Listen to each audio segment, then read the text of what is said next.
Hello and welcome back to my channel. Today we are talking about the ick. Now, the first thing that we need to address is what even is the ick and where did it even come from? So the term the ick, I'm not sure where it came from. Some people say it came from Ally McBeal, others will tell you that it came from Sex and the City. I haven't fact checked this and I don't think it matters.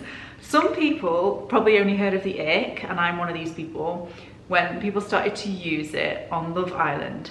So what is the ick? Now the ick is a feeling of revulsion towards the person that you are dating. So it's a sudden feeling of, please get away from me, everything you do disgusts me, when previously you may have thought that you were in love with this person, or you may have been deeply attracted to them.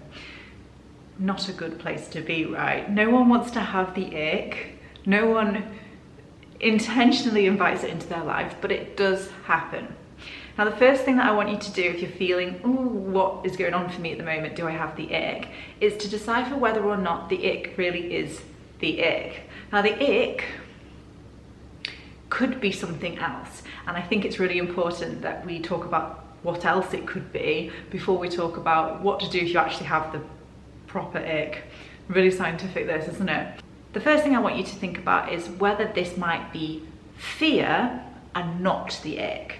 It might create the same kind of feeling in your body of wanting to escape. It could be your fight or flight response kicking in because you're afraid of what the future holds. Now, it might be fear if you are in a situation whereby the relationship is about to move to the next level. It could be that you've hit a certain milestone that feels a little bit scary for you. That's not the ick, that's fear. And that's something completely different that should be addressed as a separate thing.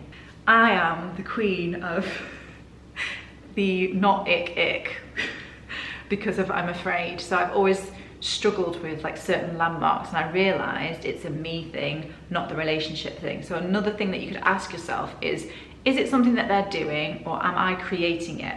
Am I, because I'm afraid, looking for faults in my partner rather than dealing with the fact that I feel a little bit fearful or vulnerable about what the future holds? Second thing I want you to ask yourself is it stress that you're not managing particularly well right now?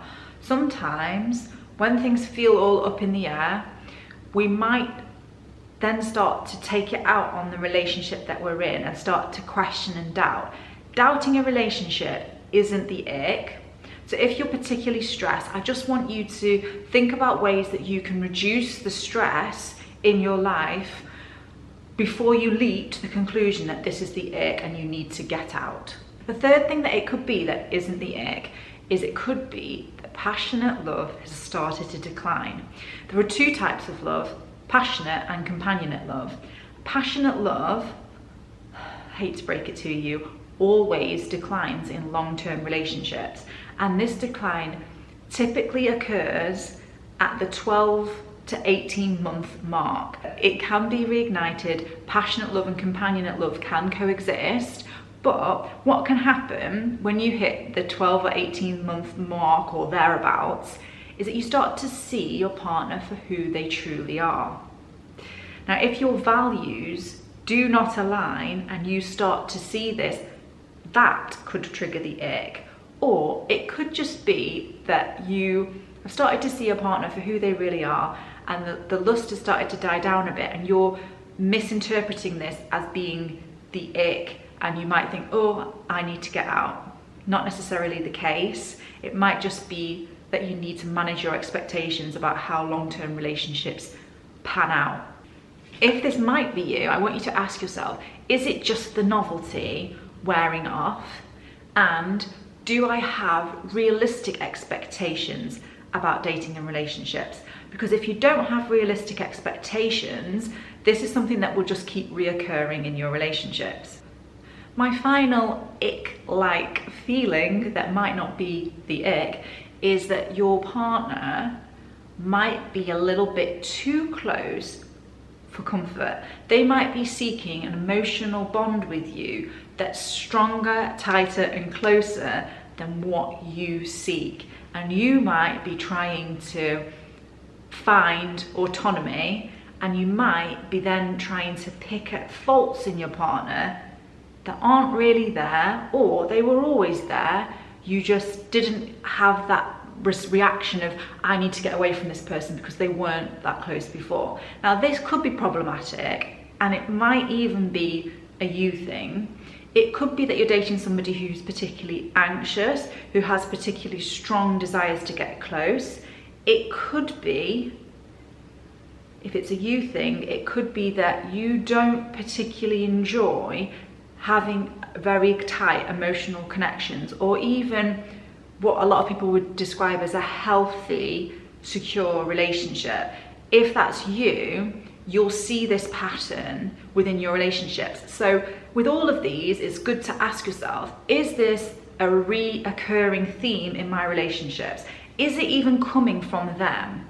Sometimes it is coming from them, but sometimes it isn't. And I think it's really important to reflect on, is this me in relationships, or is this person? Not in a blamey way, or is it this relationship dynamic? If it's a very new feeling for you, it could be that you're in new territory, or it could simply be that you aren't compatible. So to recap, we've asked, is this the novelty fading? Is this a reoccurring theme in my relationships? Other things you might want to ask is, what's changed in the relationship? Is it the environment that we're in? Is it the stress that is happening within my life at the moment?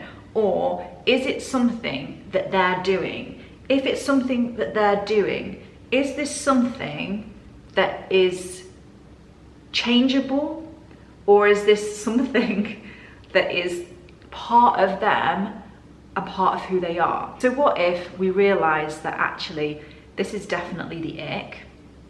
This is not anything to do with the environment, it's not to do with me, it's to do with me picking up on something that they do that is driving me crazy. Or it's like, it could even be the smell of a person, it could be the way that they laugh, it could be loads of different things that are suddenly triggered. If it's a short-term relationship, it's much more likely that it really is the ick, and that you may have stumbled upon a value that doesn't align with yourself. If you have a misalignment with your values, the chances of a long-term relationship occurring are slimmer. So it could just be that you aren't compatible, and in this case, it's completely okay to just move on. Don't need to tell them you've got the ick, perhaps a little bit offensive, but if you genuinely think, oh, we've gone on a few dates and they're now really irritating me, it's probably just not your person. I do, however, think it's really important to ask yourself those questions that I mentioned earlier and consider, like, what's going on for me right now that's making this happen at this point. What do we do if we're suddenly turned off of our long-term partner? Panic. No. Don't panic. If this is occurring in a longer term relationship, which I have experienced with some of my clients, I mostly work with singles, but sometimes I do work with people who are in relationships, and I have experienced people say, I've got the ick, and they've been married for like several years, and they have said to me, this is the first time I've had the ick. So it's probably quite distressing if this is the first time that you've had the ick and you're married to somebody. What can happen in a long-term relationship is we can mutually let our standards slip and become less attentive to the needs of our partner. And so it could be that you're both not making enough effort to maintain the spark in the relationship. It could be that you're both really, really, really close, to the point where you're so close that there is no feeling of mystery with your partner anymore. So it is important in a long-term relationship that you do have time apart, that you have time on your own. You don't need to have all the same interests and hobbies. You can associate and hang out with people outside of your marriage. I'm not talking about having an affair. I feel like that makes it sound like I'm suggesting an affair. I'm talking about friendships and going out and hanging out with other people, so that you're not just continuously with your partner. Because if you're continuously with another person, over time, they are going to become boring to you, and they are also more likely to irritate you. You also want to be mixing up the type of dates that you go on with your partner. If you haven't been on a date with your partner for a long time, make it a priority. Finally, I want you to make a conscious effort to look for the positive in your relationship, to look for the good qualities that your partner has, and to recognize, like consciously make the effort to recognize when they're doing good. The reason for this is that there's a cognitive bias called the negativity bias, which indicates that our brains are programmed to look for the negative, which means that we can balance this out by making a conscious effort to do exactly the opposite and look for the good. Thank you very much for watching today. If you've enjoyed this video, please don't forget to like, comment, and subscribe. If you're interested in following me on social media, you can find me at Blears. And if you'd like to know more about how I work with my clients, just head on over to my website and I can book you in for a free consultation. Thank you very much. Bye-bye.